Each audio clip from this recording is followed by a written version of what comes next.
Vaping has evolved since e-cigarettes emerged more than a decade ago.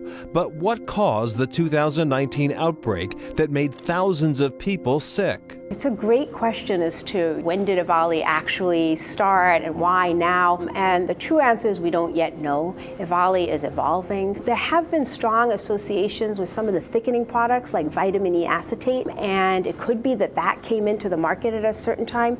That thickening agent, vitamin E acetate, is used in some e-cigarette or vaping products containing THC.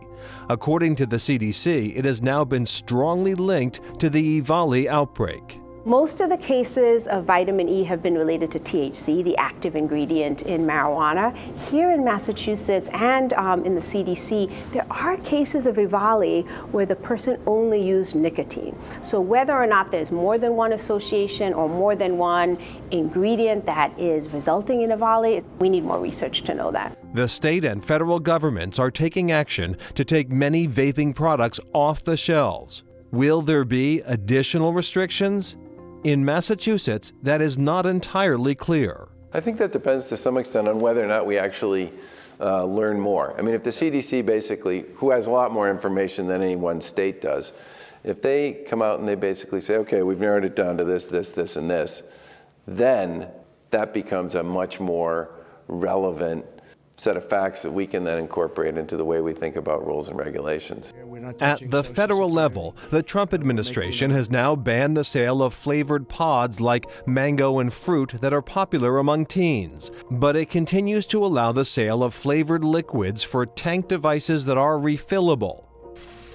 In February 2020, Massachusetts Attorney General Maura Healey sued e-cigarette maker Juul Labs. Juul had already stopped selling flavored products, but Healey says Juul created the youth vaping epidemic by intentionally marketing to young people.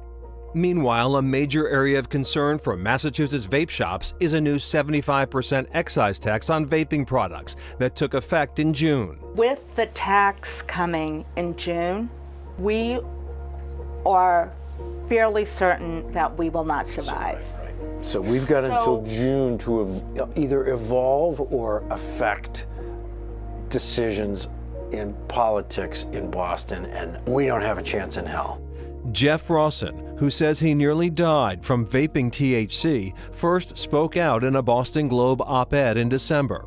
He hopes that by continuing to share his story, he will offer a cautionary tale. I want to keep people thinking about this because vaping, especially THC vaping, this is going to be a big public health issue for decades to come. In response to the AG's lawsuit back in February, Juul said it remains focused on resetting the vapor category in the U.S.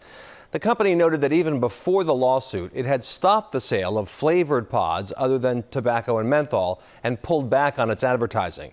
Juul also said, quote, "Our customer base is the world's 1 billion adult smokers, and we do not intend to attract underage users."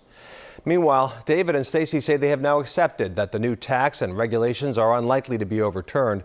They're still hoping to keep their business afloat. And that is Chronicle for tonight. Thanks so much for joining us, everyone. Have a good night, a good weekend. See you on Monday.